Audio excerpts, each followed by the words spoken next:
Seminário no Ar, um estudo bíblico sobre o tema Sal da Terra e Luz do Mundo. Aula número 43, os sofrimentos do sal. Nós já falamos sobre as tristezas do sal.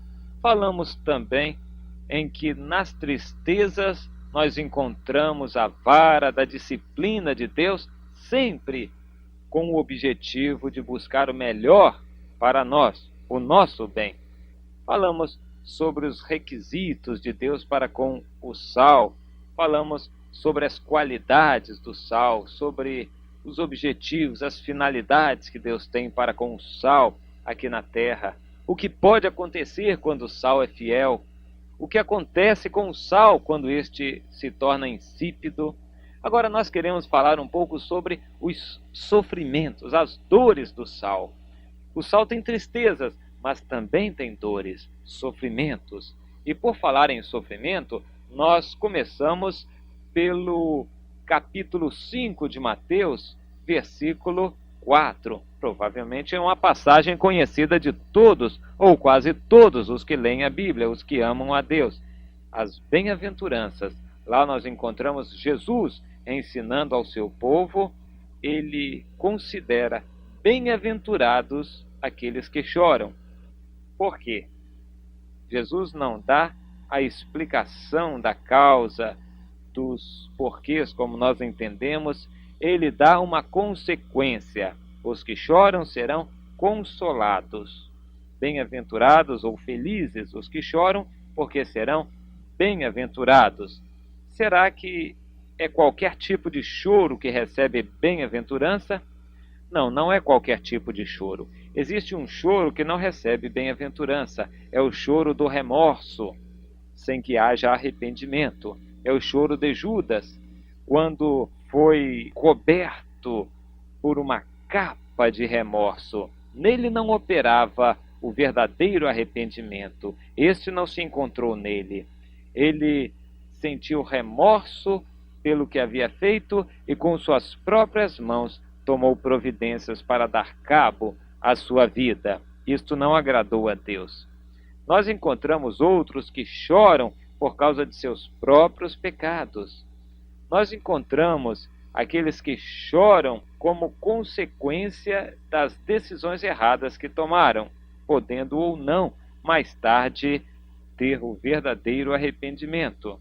Nós encontramos pessoas que choram de raiva, de ira. Nós encontramos pessoas que choram de autocomiseração, ou, em outras palavras, porque têm pena de si mesmas. Uma obra maligna que atua em nosso meio, quando Satanás coloca no seu coração que você é a pessoa mais importante deste mundo e que ninguém dá atenção a você, que você merece tudo de melhor, você merece consideração e respeito e ninguém dá aquilo que você merece e você fica triste, muito triste, e chora. Este choro não é de Deus. Existem muitos choros que não são de Deus, mas vamos ver um choro a respeito do sofrimento. Aqui está a chave para a compreensão deste assunto sério, o sofrimento. Existe choro, tristeza que vem de Deus, que promove o arrependimento para a vida. Existe o choro por causa do sofrimento, que é um privilégio. Apesar de considerarmos um privilégio o sofrer pelo nome do Senhor, na realidade, pelo fato de sermos humanos, nós choraremos. Leia lá 1 Pedro, capítulo 1 e versículo 11. Investigando atentamente qual a ocasião ou quais as circunstâncias oportunas, indicadas pelo Espírito de Cristo, que neles estava, ou seja, estava nos profetas do Antigo Testamento, ao dar de antemão testemunho sobre os sofrimentos, isto aqui é que é sério, sobre os sofrimentos referentes a Cristo e sobre as glórias que os seguiriam. Nós falamos que é sério por causa das consequências. Sofrimento na presença de Deus, por causa de Deus, traz como consequência glória, um peso excelso de glória, como o ouvido e o olho humanos não podem imaginar. Sofrimento, segundo Deus, traz glória. Por isso que Jesus diz: bem-aventurados os que choram, porque serão consolados. Mas na realidade, na hora da tristeza, do sofrimento, o choro sai mesmo, porque a dor é muito grande. Veja 2 Reis 8, versículo 12. Nós encontramos vários servos de Deus na Bíblia que choraram. Alguns choraram bastante. A dor era em extremo grande. Veja, por exemplo, a dor do profeta Eliseu. 2 Reis 8, de 11, versículo 12. Nós encontramos que Eliseu olhou para Azael, aquele sírio que não ousava até então grandes coisas na vida, fitou seus olhos, começou a ficar embaraçado e chorou. Diz o texto que chorou o homem de Deus, 2 Reis 8, 11. Então disse Azael: por que chora o meu senhor? Ele respondeu: porque sei, em outras palavras, Deus está me revelando o mal que tu has de fazer aos filhos de Israel. Deitarás fogo às suas fortalezas, matarás a espada os seus jovens, esmagarás os seus pequeninos e rasgarás o ventre de suas mulheres grávidas. Ele ficou um pouco embaraçado e: quem sou eu? Será que eu sou um cão para fazer isto? Ele disse: Deus me mostrou que tu has de ser rei sobre a Síria e tu has de fazer tudo isto. Ali estava o choro de Eliseu, antevendo as consequências. Que choro doloroso! Oh, que choro terrível aquele! Antevendo graves e sérias consequências. O profeta Eliseu chorou, e chorou bastante. Em 1 Samuel nós encontramos no capítulo 20 outro choro. Davi, nosso irmão, chorando. Aquele Davi que nos serve tão bem de exemplo, que era tão fiel a Deus, tão simples e sincero na sua maneira de viver. Davi, sim, aquele servo de Deus, tão sincero, tão dedicado, tão amigo de Deus. Davi muitas vezes chorou, ele conheceu o choro. 1 Samuel 20, versículo 41.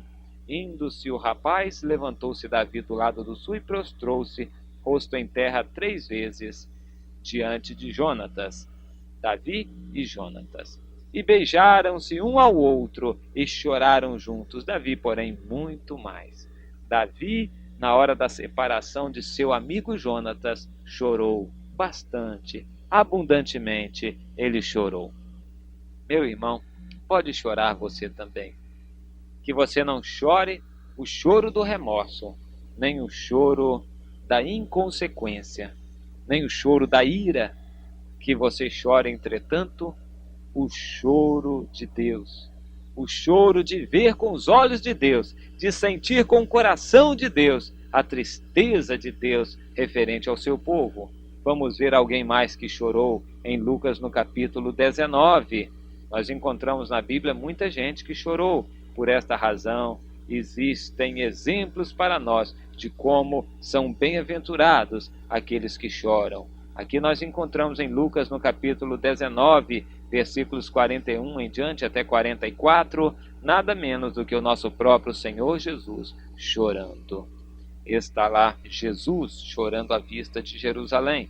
Quando ia chegando, vendo a cidade, chorou e dizia: ah, se conheceras Jerusalém por ti mesma, ainda hoje, se conheceras ainda hoje o que é devido à paz.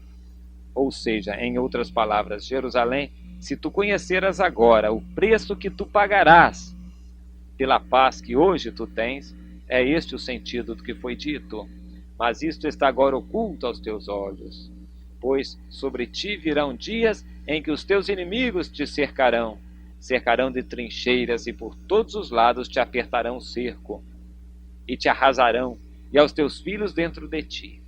Não deixarão em ti pedra sobre pedra, porque não reconheceste a oportunidade da tua visitação. Não conheceste a oportunidade da tua visitação. Não reconheceste, em outras palavras, a graça de Deus sobre ti. Jerusalém estava cegada pelo pecado, cegada pelas coisas materiais, cegada, totalmente cega estava Jerusalém, não podia enxergar a graça de Deus em pessoa. Jesus Cristo, o próprio Filho de Deus, ali estava e Jerusalém não via, Jerusalém não enxergava que ali estava a oportunidade da sua salvação, a oportunidade da sua visitação. A história teria sido diferente se Jerusalém atentasse para Deus e se arrependesse diante dele, se reconhecesse o Filho de Deus ali no meio, já que ele é o príncipe da paz. Mas Jerusalém não reconheceu, pelo contrário, condenou e crucificou, matou o príncipe da paz e, não conhecendo a oportunidade da sua visitação, pagou um preço altíssimo. As palavras de Jesus se cumpriram totalmente. Realmente tudo aquilo que Eliseu havia falado que Hazael, rei da Síria, faria a Israel, os romanos fizeram a Jerusalém. Mataram todas as pessoas, as crianças, as mães comiam a carne de seus próprios filhos no desespero daquele cerco referenciado ali no texto por Jesus, e a dor do sofrimento seria muito grande, mas até então somente Jesus estava sabendo. É por isto que ele chorou. Não por ele, mas ele chorou por causa de Jerusalém. Vamos ver outro que chorou também por causa de Jerusalém. Jeremias, chamado muitas vezes caridosamente ou bondosamente de profeta chorão, porque ele chorava muito, não por ele, mas por causa de Israel, por causa daquela nação que era escolhida de Deus. Jeremias, no capítulo 8, a partir do versículo 21, nós encontramos Jeremias dizendo: estou quebrantado pela ferida da filha do meu povo, estou de luto, o espanto se apoderou de mim. Acaso não há bálsamo em Gileade? Ou não há lá médico? Porque, pois, não se realizou a cura da filha do meu povo? Oxalá a minha cabeça se tornasse em águas e os meus olhos em fonte de lágrimas. Então choraria de dia e de noite os mortos da filha do meu povo. Oxalá tivesse no deserto uma estalagem de caminhantes. Então deixaria o meu povo e me apartaria dele, porque todos são adúlteros, são um bando de traidores. Apesar de tudo, Jeremias considerava aquele o seu povo. Ele sabia que a dor sobre o seu povo viria sobre ele também. Ele sofria mais do que o povo todo, que aliás não sofria ainda.